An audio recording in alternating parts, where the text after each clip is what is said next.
I'll now hand over to Peter to update us on the annual plan. Good morning. Mr Mayor. Good morning, everyone. Look, a quick overview before we kick off. I'll just be doing a very short section at the front on process, how we got here and where we're going. Amy Martin will be with you then on the thematic analysis, so a generalised analysis and then specific to the questions that you put out in the CD. And then you'll hear from Bruce Mower on our financial position. And then lastly, there'll be, as the Mayor said, some presentations on the democracy tool and DCs. Today is an information-only session, so we're not looking for answers or guidance at this point. This is really about giving you the information you need to do that in the next session on the 22nd. And that gives you a little bit of space to think about what you've heard from the community before we go into that session. Okay, so without further ado, I'm sure you'll remember all of this, but August last year, the direction was very clear: a light annual plan, not an amended LTP. Of course, we got direction from you in December on what questions we're going out with in the consultation document. Amy will be summing that up, what we've heard. And from here, there's a series of workshops, obviously today, the 22nd, the 27th, to get your guidance on what should go in the final annual plan for 24th of June. In terms of processes, there's two streams here. One on the left is basically the content. So we're trying to work out, based on community feedback, what, if any, changes you would like to make to the draft. The second stream on the right is amendments. So that's basically answers from the answers you're seeking from us in the Q&A tool, and amendments that you may then propose as a result. A couple of quick points on amendments. As we did with the LTP, the process is amendments proposed on the day. Seconder, I'm sure you know all this stuff. The key one is some kind of link back to the feedback in the draft annual plan. It's not really a good idea to raise new items at that point, because if they're a material change from the LTP, we may need to go and consult on them. So it's very difficult to take new or complex material late in the day after we've been out consulting. If you need staff advice on something, and I know there's a lot of questions flowing in, if possible, try to have those questions to us on or before the 27th. The reason for that being that although there's quite a gap between that and the final, the documentation, the reports, audit and risk mean that only about half of that time is available for us to do the work. So unless there are any questions about that, and I should qualify that it's especially about complex or deep research questions where we might need to do a lot of work, that 27th of May date is important. Other than that, we'll move through to Amy to talk to you about what we heard from the community. Mayor Phil, I just had a quick question around the material changes that could trigger consultation. Can you give us a bit of a steer on where that line is, please? Very briefly, and this is a little bit blunt, anything that changes a significant level of service in a significant activity is definitely a trigger to go back out to the community and say to them, we need to be transparent about this. But there are other things that could trigger it as well. I mean, this is a 400-page piece of legislation. Essentially, anything, excuse me, that we need to tell the community about as a material change, and that's case specific. You need a specific example to draw the line. We got caught with this, with the long-term plan with the auditors. Does that play a part in this as well? Possibly, in the sense that while the auditors don't audit annual plans, if they become aware of something that we should have consulted on, they will get involved in an annual plan. Thank you. Karen, okay, over to Amy. Good morning. So I'm going to quickly run you through what we heard from submitters. This afternoon you'll receive the full written thematic analysis that we prepare for you most years. So this really just focuses on those key questions from the consultation document this morning. Just a brief reminder, what is a thematic analysis? Its purpose is not to provide an analysis of everything that submitters commented on, but it picks up the key topics and issues that we heard about. As I said, the written thematic analysis supports this and will be circulated after this briefing and provides more detail and context on some issues. Though in saying that, the main focus for submitters this year were those key questions in the consultation documents. So those were our big categories this year. It's based on the opinion of submitters, whether those opinions are factually correct or not. Cool. Who'd we hear from? So we heard from 1,048 submitters this year. The team coded 7,141 individual submission points out of those submissions, and you heard from 94 submitters in person the other month. You can see on the right there that 959 of those submitters, or 92%, were individuals, and the remaining 8% were organisations. Down the bottom there, you can see how we received those submissions. 70%, so the vast majority, were online, but we did receive more than usual this year over the counter. We also had 6 pro formas, I think it was. There was 2 on the vert ramp, and they were slightly different. So you've got some proposed funding in there for investigating a vert ramp. You can see the numbers down the bottom there. We received 75 submissions via pro formas on that issue, and they were all in support of that funding.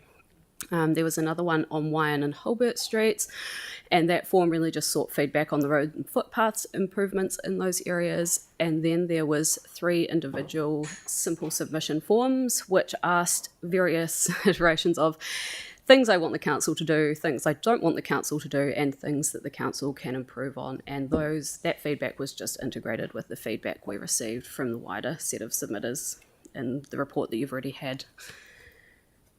In terms of geographic distribution, we got a reasonably good spread of submissions this year, but as you can see up there, certain issues definitely had an impact on the overall distribution.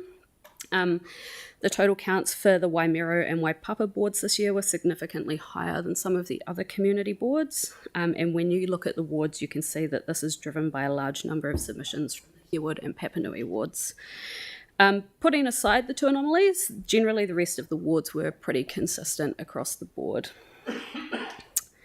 And they say a picture speaks 1,000 words, and this one certainly does. So you can see that some of the things that we were seeking feedback on had a pretty big impact on where those submissions came from. We're also aware of a few mailbox drops that happened that would have influenced where some of those bright red and yellow dots are on that map. Before we get into the demographics, just a bit of a reminder on why we collect demographic information. So it helps us understand who we have heard from, and almost as importantly, who we haven't heard from. Our questions are consistent across both our engagement and research programs now, so we've been working really hard on that, and they're also consistent with the census categories. Really, this information helps us understand how representative submitters were of the wider population, and in the next slide, you can see that it looks much the same as last year. So the red ones are where we were under or over, and you can see we were quite under 34s and quite a bit over in the 65 years and over. The ethnicity one is a little bit harder to look at because it is only based on what information submitters gave us. So if they didn't fill in the ethnicity, we don't know. It says NZ European was slightly under, but I would hazard a guess that it probably wasn't based on what we see in most of our other surveys. Cool. What did submitters tell us?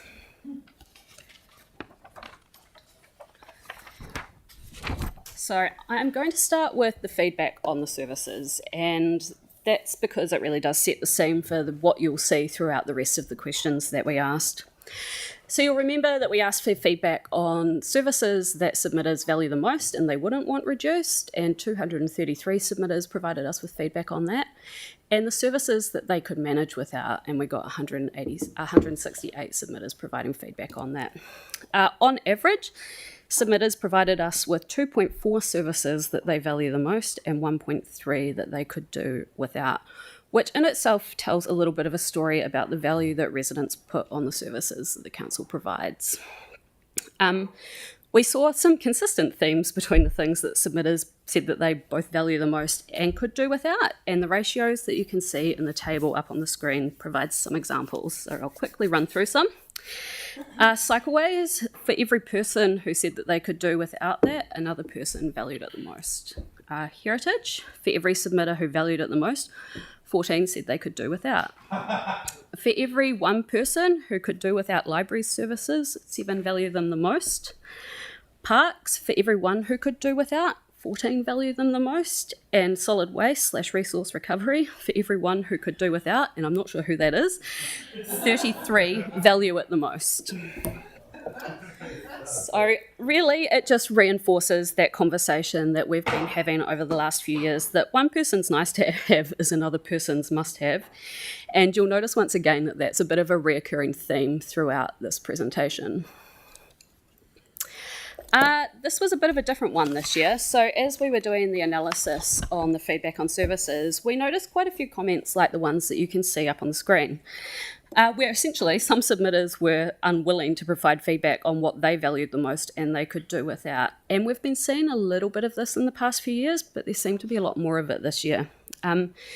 Instead, these submitters highlighted that what mattered to them most or least was almost irrelevant in the big picture of the services that the council provides and the wider community needs and values. In their view, services shouldn't be cut if they aren't, or should only be cut if they aren't providing value to anyone. Submitters acknowledge that just because the service isn't the most valuable to them or they don't use it, it doesn't mean that it should be cut, as there are others out there who depend on that service. Cool. Into the rates.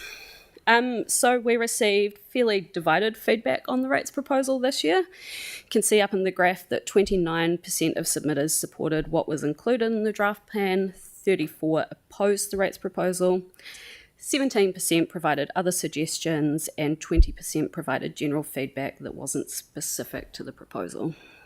The most interesting part of that feedback is probably the submitters who opposed it.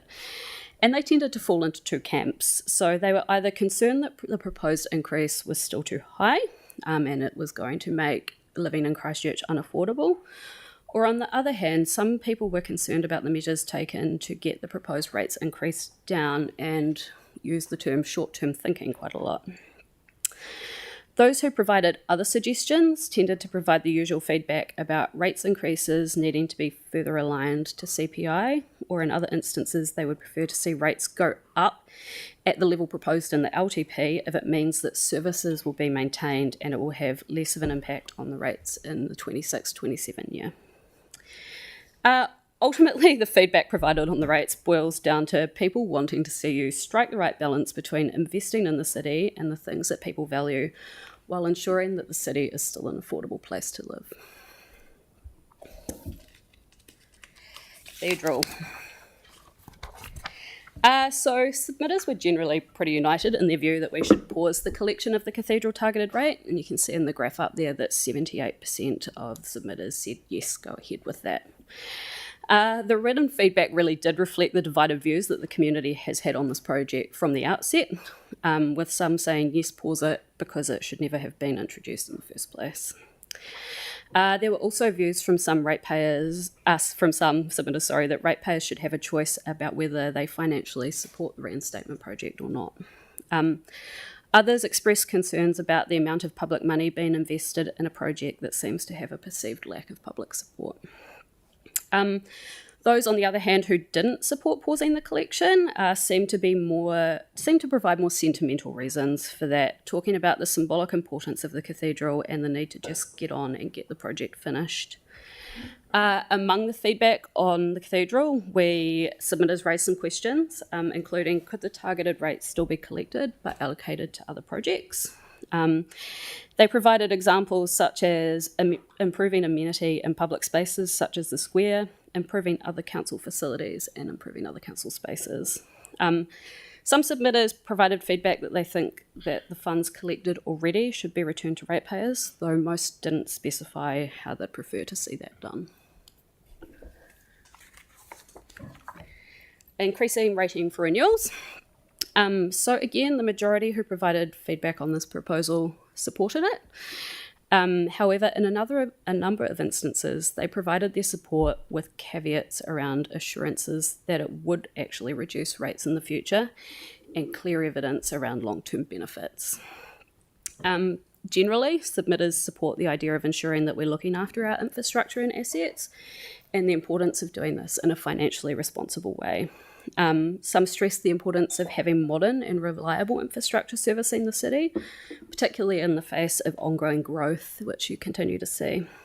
Those who didn't support the proposal tended to have concerns about more immediate cost of living challenges, which you've seen in recent years as well across the board, and were concerned about any extra pressure that this would put on households. Some thought that there should already be capacity in the budget to do this anyway. It would just involve council spending less on nice-to-haves and spending more on renewals. But I'll remind you to cast your mind back to the feedback on the services where you saw that one person's nice-to-have is another person's must-have, so that's probably harder than it sounds. Wheels to Wings. We got 369 submitters who provided feedback on the staged approach to the Wheels to Wings project, but it was dominated by submitters making other suggestions, so 67% of the submissions on this fell into the other category. 17% supported the staged approach and 7% opposed. The feedback that we did receive can broadly be categorised into 5 sentiments, which you've got up on the screen there. And for most part, they stray pretty far from providing feedback on the stage approach that we were asking for feedback on. So the first one, as we've seen in the past, there was a fair amount of opposition to the cycleway, just in general. In the view of these submitters, they do not see enough cyclists on the road or in the area to justify it, and believe that the cycleway will worsen congestion in the area. Some feel that there are more important infrastructure projects that we should be spending the money on, and generally these submitters called for no work to happen and the cycleway to be canned altogether. The second one up there, on the other hand, there are those who reiterated their support for cycling infrastructure in the area and did support a staged approach. While they feel that there is a need for safe cycling infrastructure in the area, they're happy to wait and see if any government funding becomes available in the future, particularly if it means the full project may eventually go ahead. The third one, those who called for immediate action on getting the cycleways completed. So they share pretty much the same views as the previous group about safe cycling infrastructure, but are not prepared to wait and see if that government funding becomes available. The fourth one, submitters had mixed and conflicting views on the school crossing, and I think you heard some of that in the hearings as well. On one hand, there were submitters who acknowledged the need for a safer crossing near Harewood School and supported the school's call for a raised platform to protect children from fast-moving traffic. On the other hand, you had submitters who believed that the current safety measures are actually adequate and are concerned that adding anything further would cause more congestion in the area. And then 5, finally, there were submitters who didn't outright call for the cycleway to be cancelled, but expressed similar concerns and sentiments to those who did. And again, they were primarily concerned around congestion in the area and the cost of the project. Lincoln Road public transport. So again, we got mixed feedback on this one. And generally those who did not want to see it delayed highlighted the need for a continuous and efficient bus route to service that particular area of the city, particularly given the ongoing growth in the areas that it will service. In the view of these submitters, delaying the project will only exacerbate existing challenges, making it more expensive to address them in the future and lead to ongoing congestion and inefficient public transport and an inefficient public transport system when service for the wider area. On the other hand, you have those who supported delaying the project, who generally thought that it was sensible to wait until government funding becomes available for it. These submitters also tended to support minimising disruption in the area and roadworks and argued that it was a financially responsible decision. You'll see in the pink box there, it's pretty important to note that submitters who supported the delay on this project tended to live in other areas of the city and are less likely to be directly affected by delaying the project. Those who opposed, unsurprisingly, are more likely to live in areas such as Hawthorne, Addington, Hillmorton and Wigram and will directly benefit from a more efficient service. Central City Shuttle. So 58% of submitters supported allocating funding to a scoping study for the Central City Shuttle. 42% opposed, sorry. Again, submitters provided mixed feedback. It's important to note on this one that many of those who opposed often didn't outright oppose the return of the shuttle, but they were opposed to spending $200,000 on a scoping study. In their view, we should just use the information that we already have and get on with it. A number of submitters who supported the proposal, and the Central City played a large role in this, spoke fondly of the pre-earthquake service, and in their view, reinstating the shuttle would be a win for everyone. They argued it would make it easier for residents and visitors to get into and around the Central City, which would in turn be good for businesses in the Central City. On the other hand, there were submitters who felt that there are already enough public transport options in the Central City and were concerned that the service would not be well utilised.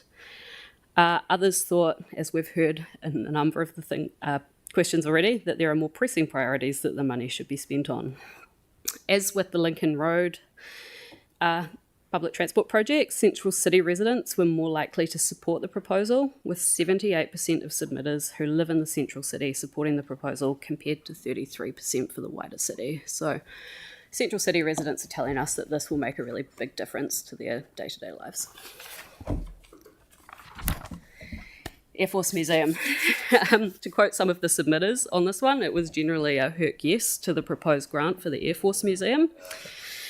629 submitters provided feedback on the proposal and 75% of them supported it. You'll see in the written document that you'll get later today, there was quite a few submissions from outside of town and they tended to focus on this particular issue. Submitters who supported it spoke of the significance of the museum culturally, historically and economically, and in their view, supporting the museum is about preserving the history of the RNZAF, as well as those Orion and Hercules aircraft. They also pointed out that the grant would help to attract both more domestic and international tourists to the city. Those who did not support the grant were again concerned about the additional burden that it would put on ratepayers in the immediate future, and others questioned whether it could be provided as a long-term grant, as a long-term loan, instead of a grant, or whether others should be responsible for providing financial support to the museum. Key ones there were the Air Force and central government. For some, there were simply more pressing issues that they think the council should be focused on. Climate fund policy. So feedback on the climate fund policy tended to focus on issues that weren't related to the policy itself. Some submitters wanted to relitigate the need for the fund, while others expressed an opinion that there are more immediately pressing issues that the fund could be used to address now. Submitters called for clear guidelines on how the fund is used, though, and independent oversight to ensure that it is used for its intended purpose. Those who did support it tended to reiterate their support for the fund and the need for the council to take action on climate change. And last but not least, opportunities for savings. So you'll remember that we also asked this question last year when we consulted on the long-term plan, and the feedback we've received this year is probably unsurprisingly very similar. Many submitters told us of the need to rein in wasteful spending, but when presented with the opportunity to tell us what, few were able to pinpoint specific examples. Many of the examples that were provided were projects and services that other submitters told us they value the most and would see removed. So just cast your mind back to those first couple of slides. Specific examples that were mentioned by submitters included reducing or removing community grants and funding, reviewing staff salaries, managing contractors and consultants more effectively, reconsidering various aspects of transport spending, including road resurfacing and maintenance, traffic calming and speed management, events and access to rec and sports centres. So what does it all mean? Our community has diverse perspectives, and the feedback that we received on the annual plan reflects a wide range of competing priorities, opinions and values across those communities, and you can see that just in the questions we've covered just now. We had strong community engagement again, and residents do continue to show that they actually care deeply about the future of the city and the future of the city that they want to live in. Clear expectations. So they have some pretty clear expectations that they want an annual plan that is both affordable and responsive to their core needs, concerns and values, not overlooking what matters most to them. And finally, that it's going to be a bit of a balancing act. So crafting the final annual plan requires careful consideration to balance these varied viewpoints and needs and priorities. And that's me.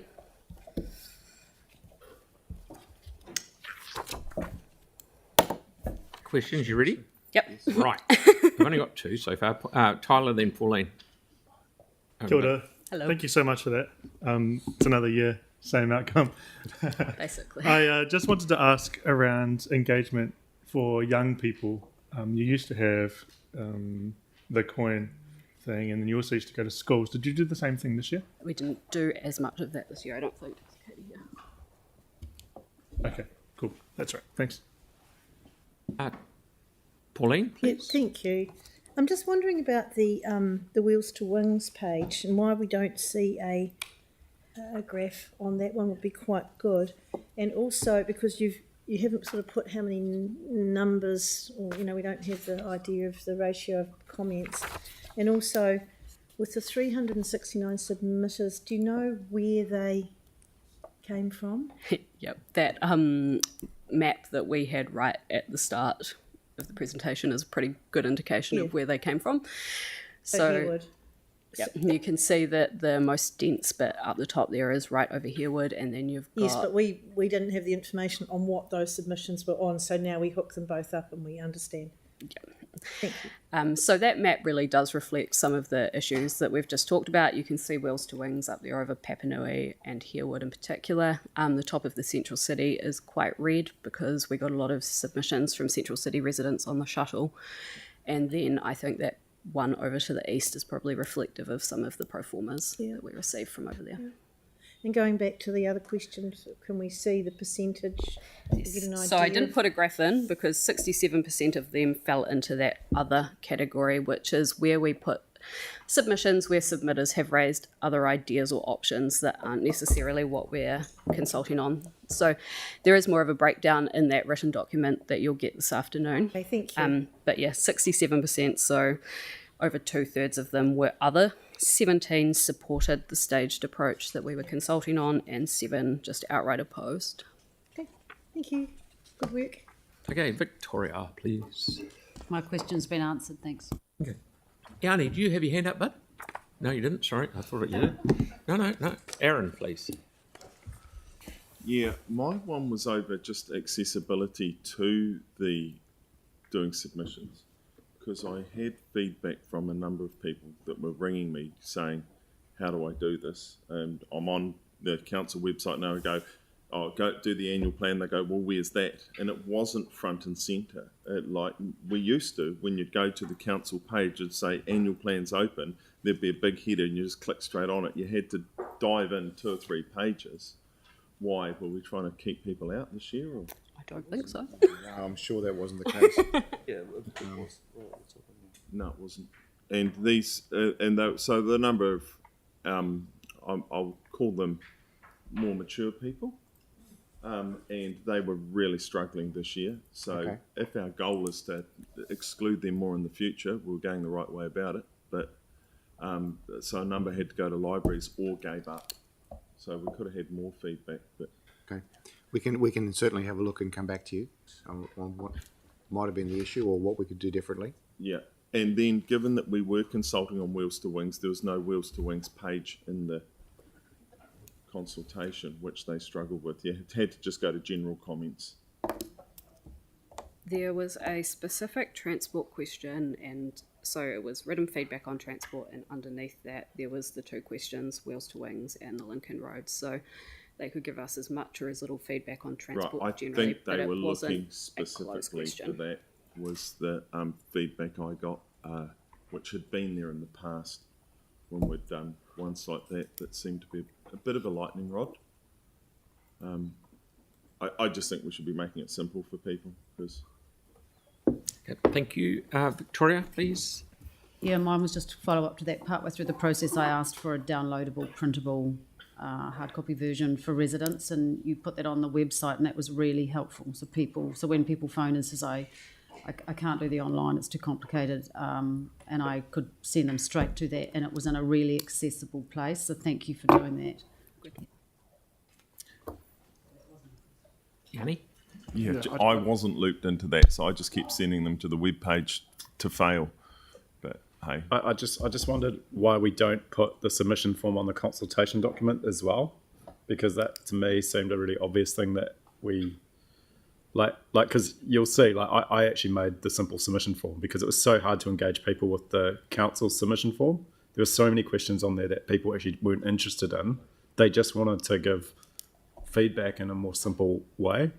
So I do wonder if going forward we should consider having this like a really, just a page on our consultation form that you give people that actually can be turned into a submission form.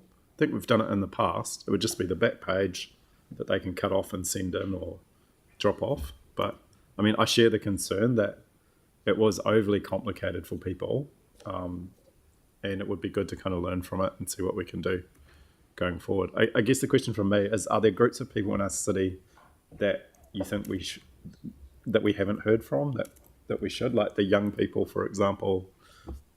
Is there any, like, I don't know, in terms of diversity of submissions as well? Like, obviously, it'd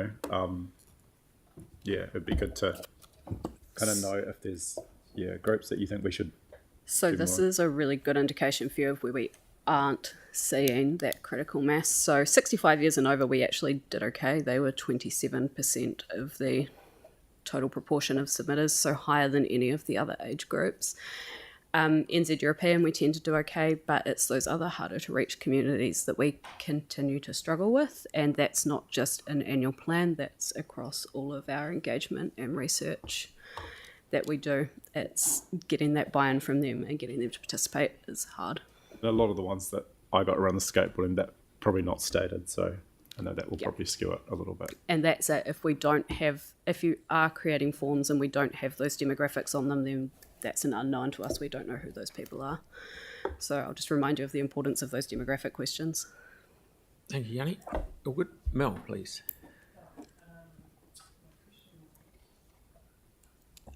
Just with the opportunities for savings, that bottom bullet point was about rec and sports centres. What do people say about that?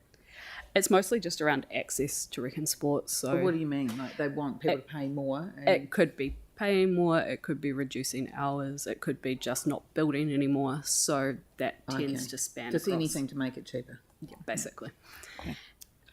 Kel? Thank you.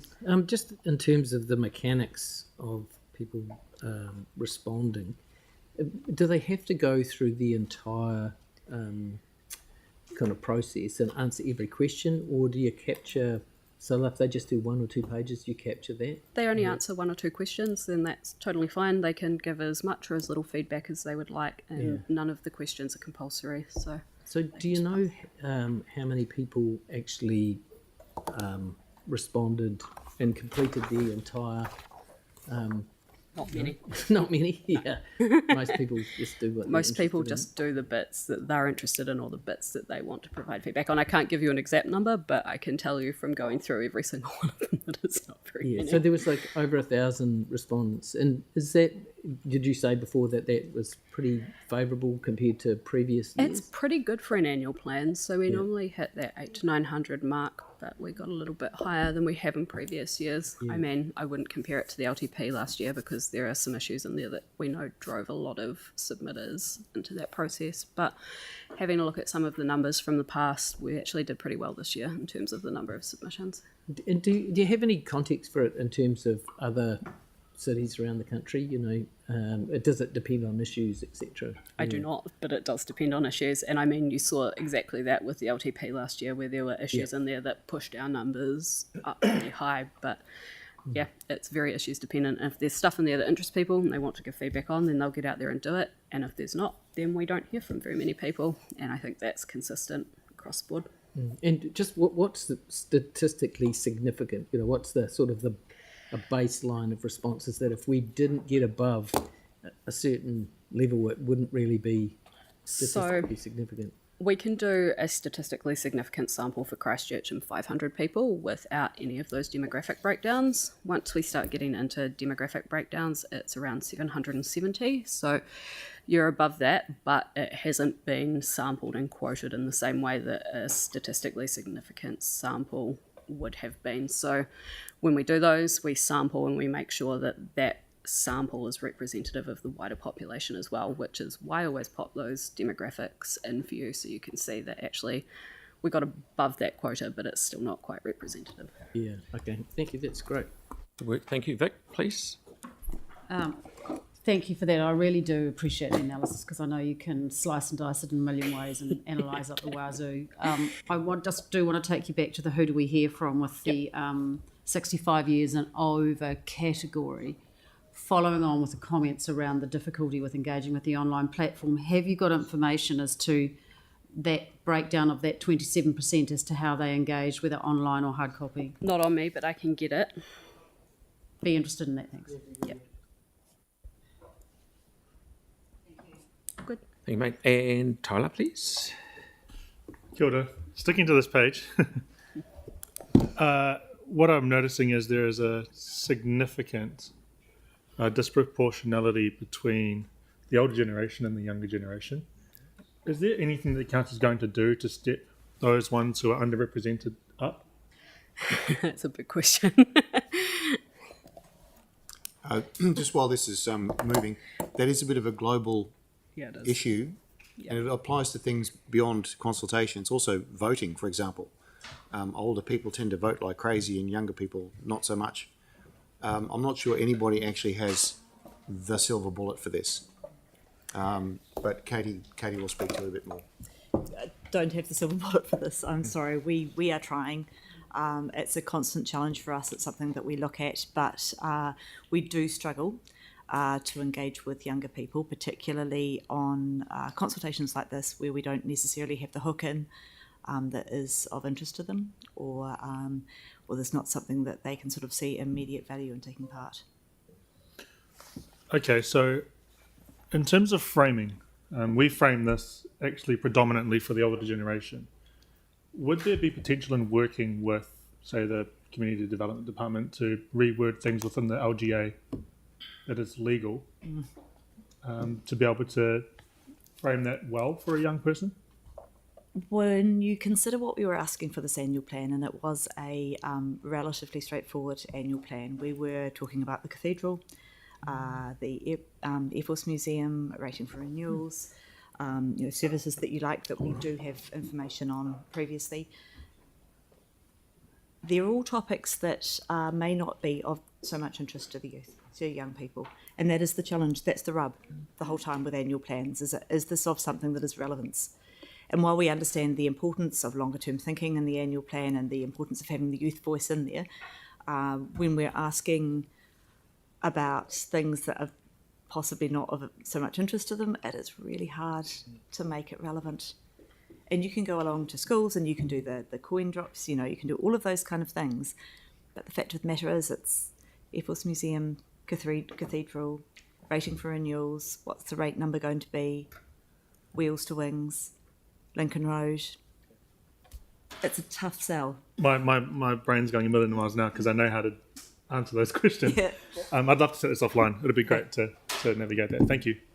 Okay, Aaron, please. Right, yeah, I was struggling to understand that because the highest feedback is young people. The under 18s were 20%, which was higher than any other demographic. That column on the right without the colour in it is the proportion of the population from the census. So that's your census proportions. The one with the colour is your annual plan, and it's just comparing the two. So right. Under 18s are 20% of our total population, but we heard 1% of our submitters were under 18. Right. Okay. Right. Now that's better. And then that makes clearer sense. But they're not allowed to vote, and not many of them pay rates, so they wouldn't be interested.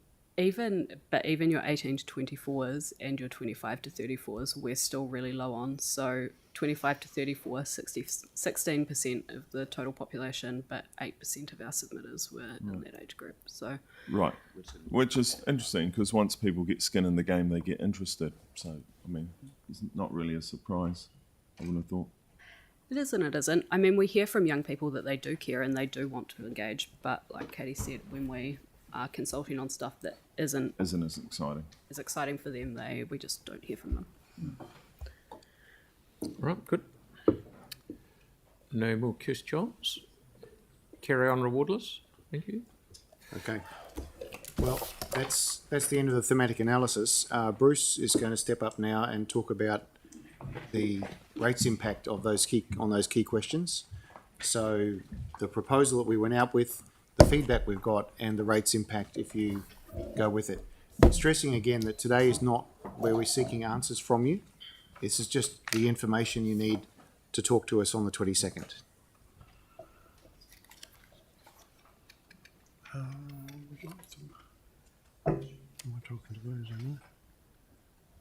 Yes, rates impact? Or where do you want to go? No, I think we can skip them because we cover it in summary. Just go to the financial update. Good morning, Mr Mayor and councillors. Just an update on the rates current position. As you know, the draft numbers were locked down in January for the adoption of the draft in February.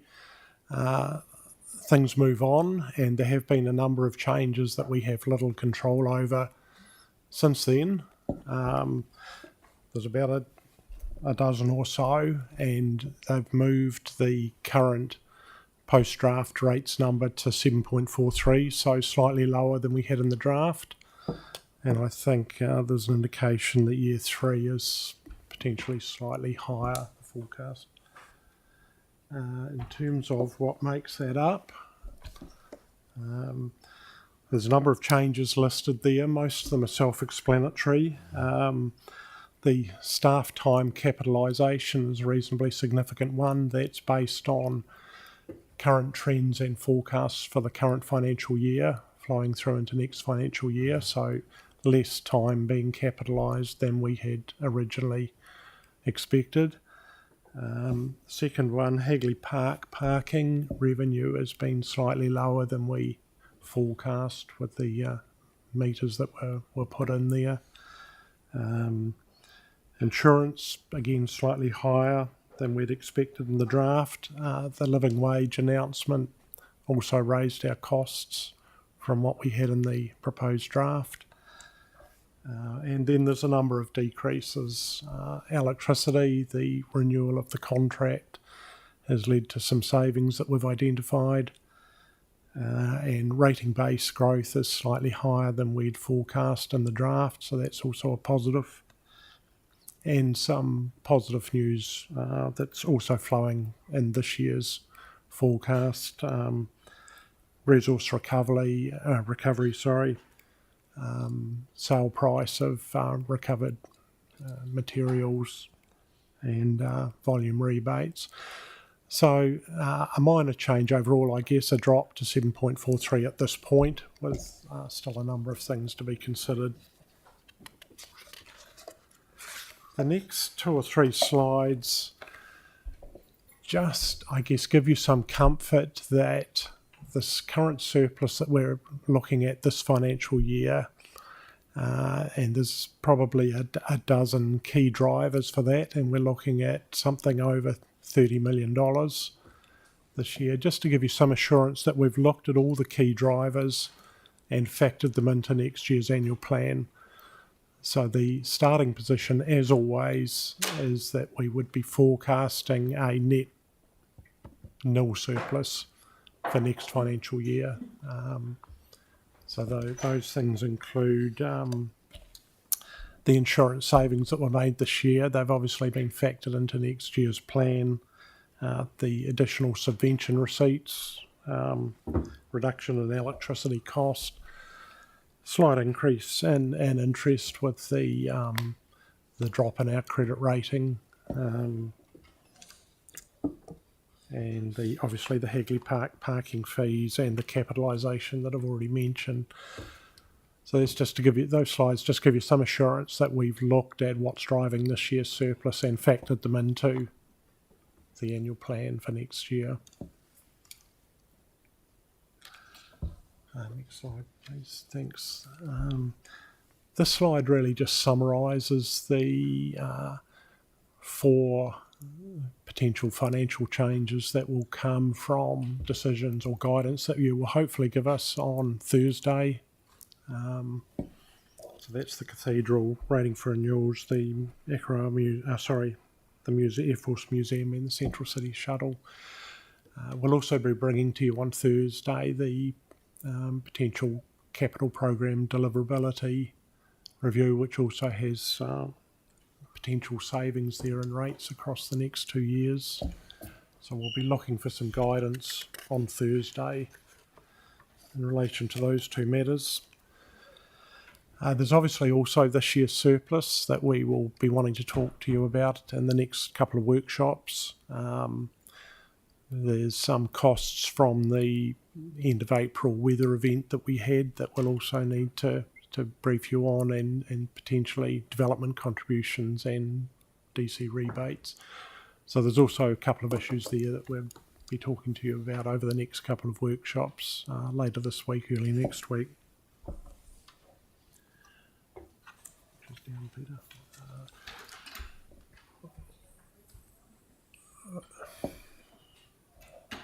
I don't know what's doing that. One of the other issues we just want to mention is an accounting treatment change. This is a technical change around our digital software development, and it's effectively moving from treating it as capital expenditure to operating expenditure. Now, there's a report that gives you a wee bit more detail in the next F&P meeting next week. But again, there are also some funding impacts in relation to that we will want to talk to you about on Thursday.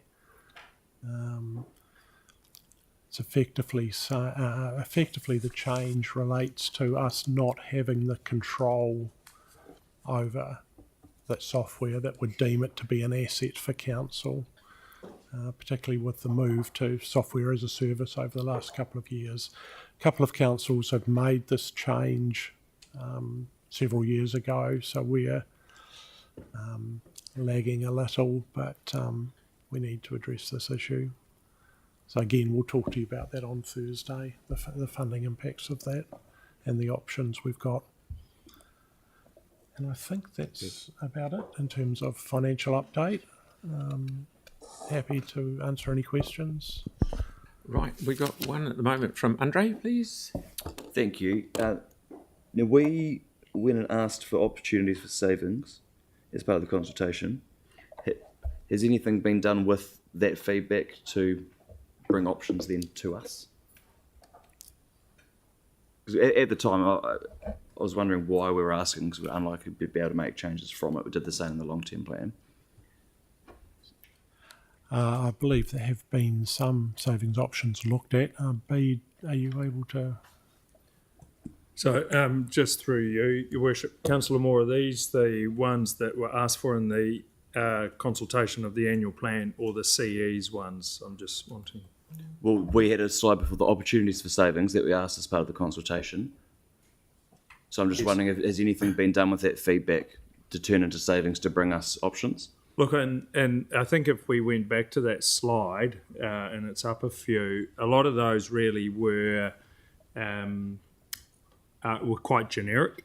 Yeah. And so they get looked at in terms of when we prepare our budgets and so on. But there are others that would require us to have a discussion about the level of service and so on. So it's a multi-pronged approach. Yeah. And so there are some that are reflected through the budgets in there.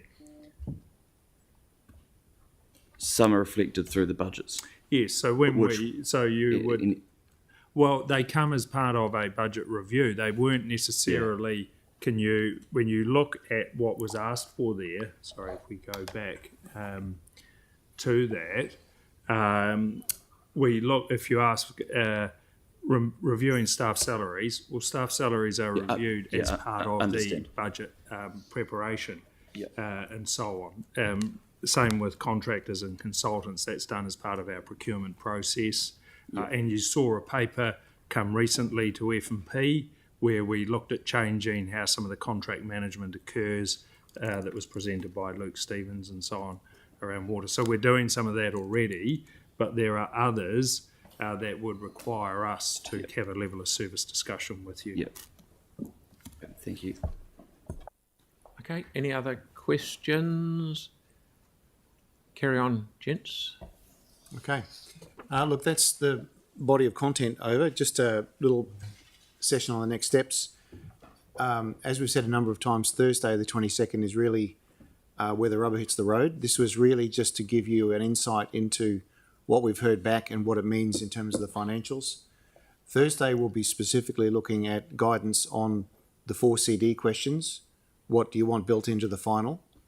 Also the deferral of the capital program, and some of the other items that Bruce mentioned. So that's really the one where we're looking for clarity about what you want. As you can see there, there's actually a relatively short gap between those workshops and then going into the early part of June, document finalisation, audit and risk. These are hard dates if we're to meet the statutory obligation to finish the plan in June. So it feels like there's a lot of time left, but in reality, we've got a couple of workshops and then it starts to get a little bit tight. So that's the process from here, unless something changes. Yanni? So there's some issues that we don't have much clarity on, but that would be good to get clarity on ahead of our decision making. One was the issue around the exemption for chlorine and the work that we have to do or not do as a result of the change of approach of the regulator. That would be useful to know. The second was I have asked for a list of the Kiwi Rail projects. We've got a number on budget, but we've had no update from the Minister, from Kiwi Rail staff, Kiwi Rail directors, whoever's dealing with Kiwi Rail over the requirement to spend the 7 million on Scrutton's Road, the 20, 30 million on other projects across the city. It would be good to get clarity on that so that we know what we have to do or not have to put budget on if we don't need to. And the other one was, I'm still very puzzled about the 78 million MRT business case development and the PT futures. We had an update, but then it was said that we were using existing budgets to pay for what the government was no longer funding. But it would be really helpful to actually get a very clear steer on what the decision options were around that money being expended or not. So is that, I just don't want to get to the end of the process and be told, oh, you don't have the information, you can't move amendments, which is basically what happened with Scrutton's Road during the draft annual plan. All right, we'll give that to you. Okay. Anyone else? Yes, Celeste. Thank you. In terms of the capital program deferrals, is there more, it might have been sent through and I haven't seen it, but is there more information coming through that came out of the last briefing, information session where we asked some questions about a bit more detail? Look, I believe there is. I'll have another look at the material that's going out for the 22nd. My understanding is that broadly what PMO has done is look at what could be moved. It has been provided. Okay, great. And if councillors have additional questions, is there an opportunity, given that there's quite a tight time frame, to actually sit down and just maybe have a drop-in session around some of this stuff? Because it does actually save a lot of time going back and forth to clarify things. You okay with it? That'd be great. Thank Absolutely. Oh, excellent. No more? Carry on, mate. We're done. You're done. All right. That's great. Oh, sorry. Certainly that is the end, isn't it? So we're a wee bit ahead of time. You've got any? Through you, Your Worship, there is later on a development contributions workshop, and just as a precursor to that, or an entree into it, I think having, and it follows on from the finances, and you've seen where we are in terms of the rates and the movement. But look, I suppose the key message from the finance team, which is really supporting the team presenting the development contributions, as you can see there's an amount of growth that is projected out over the next 10 years. And of course the inevitable, and that model has been quite well iterated, but the inevitable question becomes, who's going to pay for that growth? And it's a relatively binary sort of a question. If that growth is not paid for through development contributions, council borrows that money and then it is funded by the ratepayer. And so, and that there is no ability, once we have paid for that development, to retrospectively collect that amount of those development contributions. So when we have that discussion, I think it's reasonably important to sort of keep in mind one of those core principles. If we can go to the next slide, I see Councillor Keown has a question, but if you go to the next slide, what you can see is that's the that top line there, the 30.9, the 28.6, etc., is what the current policy is collecting. This is what the next line is, the draft amount that would be collected, and then you have the difference. And if you look at those numbers out over the period, that difference becomes a reasonably significant number that then gets picked up. So we I suppose want to frame that there is that issue of growth and who will pay, but there might be some questions, and happy to respond to those. I saw Councillor Keown and Councillor. Yep, we'll do Aaron and Tyler. So prior to DC's existing, growth was paid for by councils because they then got the money back through rates, and that's how they funded their system. Can it be done that if we need to change it, that you can reverse it? Like, say there's a new suburb in Belfast or a subdivision, that rather than paying more upfront, it can be worked into their future rates? Can it be done that way around? Well, like a targeted rate, like everyone's got $3,000 worth of sewage. That's added into your rates, and you pay an extra, $60 a year or whatever the number is that makes it up. Through you, Your Worship. The answers, I don't want to sound like it. The answer's kind of yes and no, but there are special purpose vehicles, but really they're used by. And it's done through, I think, the Infrastructure Committee helps, but really they are for high councils that have no ability to fund this sort of work themselves, because initially the work, whether it's collected by DCs or not, it has to be funded by council, but then the DCs is what repays it rather than the ratepayer. Now, we can come back with some material about how those special purpose vehicles work, but they have generally, and I need to confirm this, but generally a report from the Auditor General said that they weren't being that widely used because they actually increased the cost by a percent or two. I'd have to go back. So they're not a cheap mechanism because they can't borrow as cheaply as council. So the special purpose vehicle needs to borrow its money from third-party financiers. So there is a mechanism. It's complex. It is not as clean. It's certainly not as cheap as this, but we could bring back some analysis, but it is not a perfect solution by any means, and generally introduces a lot more problems. And it's really only, it deals with the issues in those subdivisions, such as water and wastewater and sewage and so on. It doesn't necessarily capture the growth that is imposed in the wider environs. So it's not a perfect solution by any means, because it's too targeted to a particular area.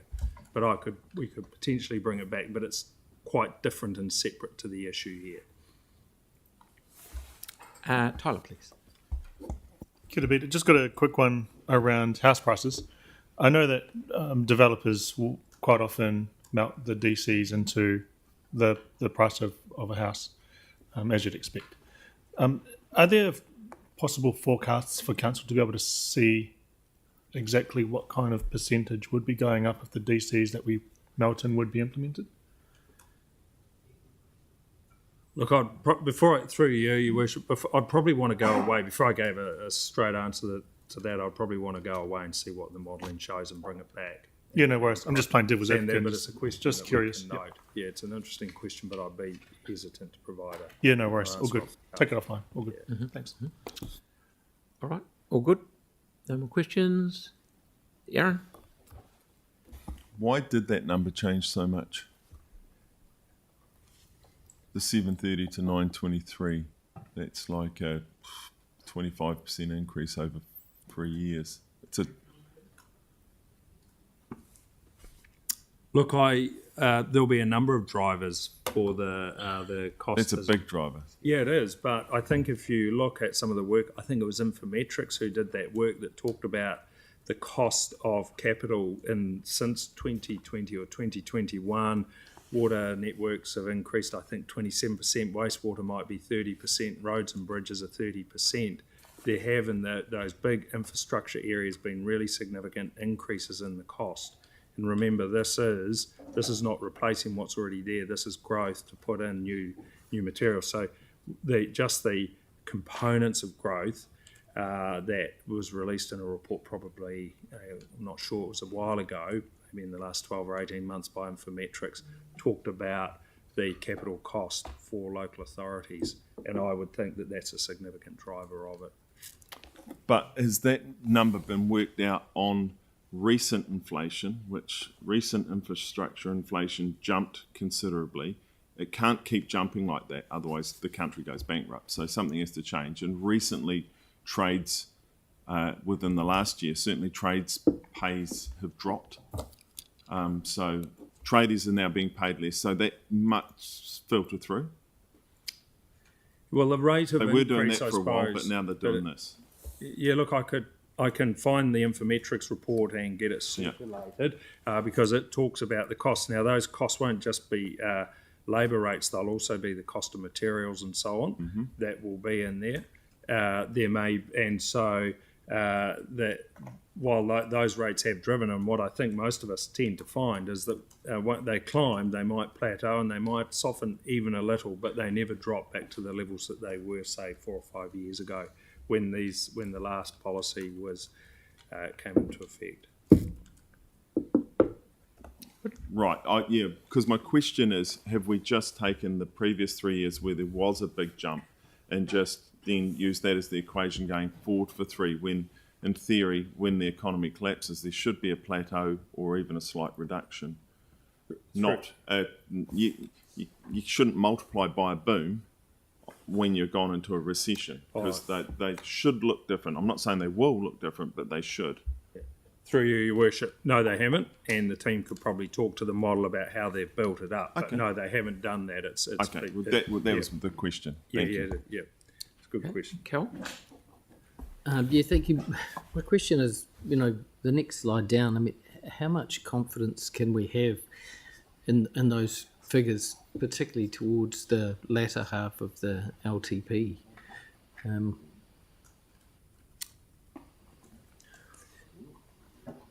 Through you, Your Worship, well, generally those figures there reflect the growth components that, as you say, through the LTP. How much confidence? Well, I think that the longer we go out, then the less confidence we have, of course, about what will be required.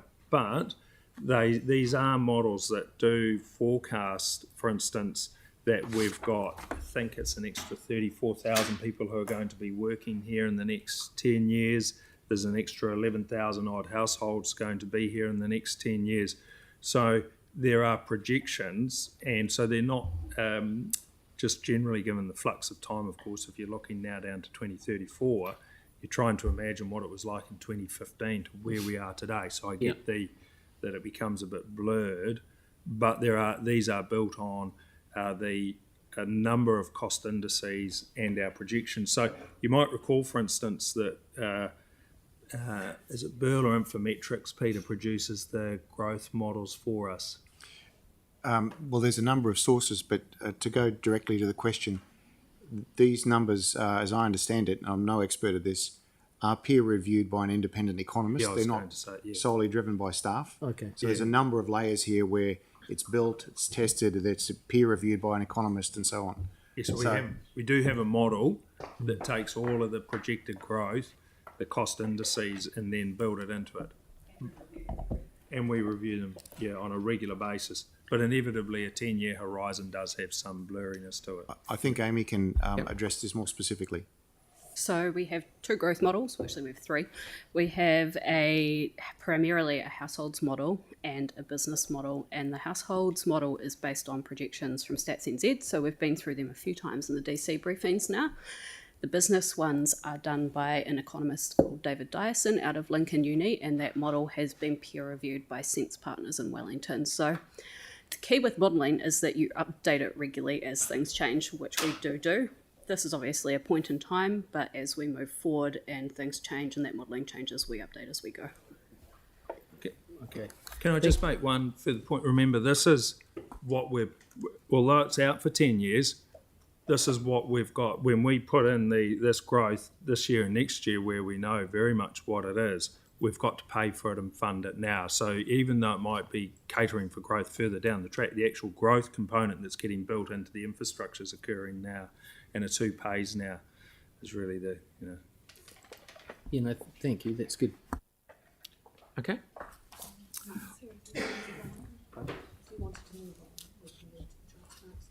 Yeah, we can, if you want to go to the transparency. Or do you want to do that?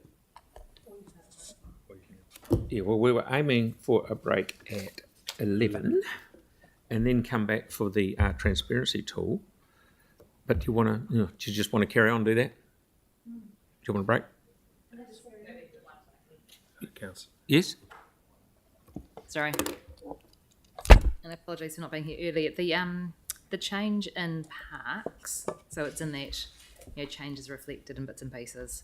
I'm just wondering if are we going to get a report on the in-housing of the parks unit?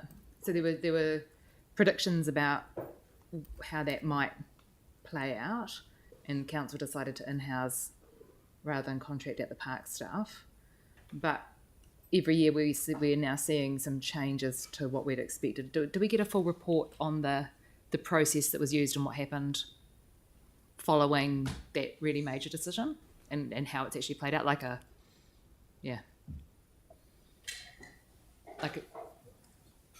would be, because it was a big change and we voted in favour, and we just need to now see we get closeout reports for a whole pile of different major projects and things.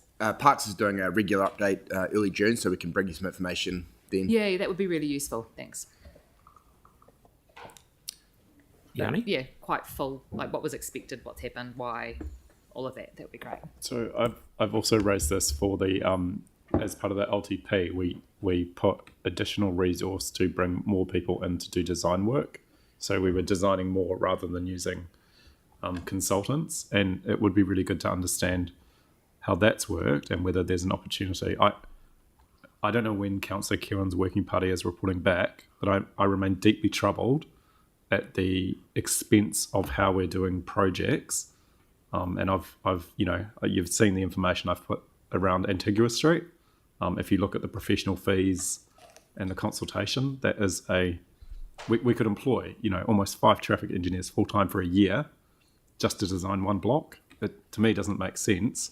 But I know that the staff did some work in the LTP of in-housing that design capability. And again, it would be really good to understand how that's working, because I do think there's opportunities there. Maybe we spend a little bit more up front, but that actually reduces the consultant spend. And they are working on it, as you heard the other day, how they're going to change a wee bit how we're going out for consultants, say 3 Waters stuff. We're going to use a person that is the consultant and the project team as well, because it's working particularly well on some jobs. So we're just trying to boost that up, and that will save dough as well. Okay, thanks. Thank you. Pete? Mr Mayor, I'm not quite sure how to phrase this. I don't want to be that guy, but Feel free. but we are responding to public submissions on the annual plan, and there may be things that are actually just in the course of normal council business. Yes. So I'm just kind of careful that if we overlap the two too much, we may not get there. We'll go around the circle. Yep. No, good call. Right, do we want to do that, or do you want to have a break? Matt, how long's Matt's session? I think it was maximum 60 minutes, but somewhere in that vicinity. I could get in touch. 60 minutes, I think. Okay.